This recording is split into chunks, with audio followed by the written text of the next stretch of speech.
Mga 10 p.m. po siguro yun.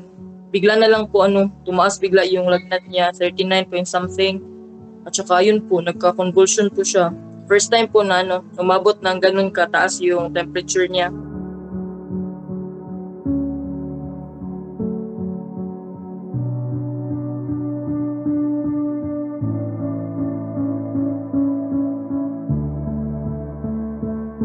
Then napansin ko po hindi po siya humihinga. Kaya yung ginapa ko po yung dibdib niya, wala rin pong heartbeat.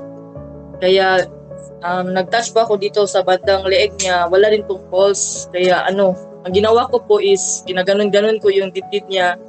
Tsaka nag-blow po ako sa mouth niya para mabigyan siya ng hangin.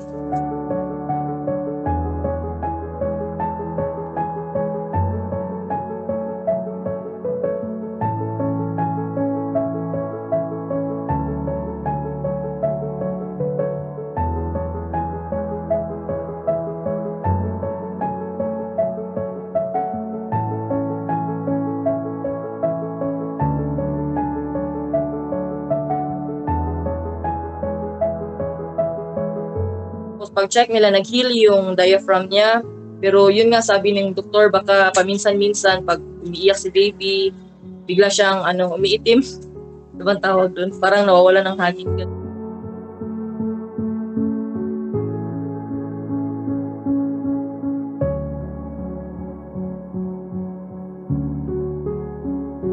Mga 1-year-old na siguro si baby. Hindi niya pa kaya i-carry yung leeg niya. Parang nagkakaganon na po. Tapos hindi pa siya makakaupo ng sarili niya.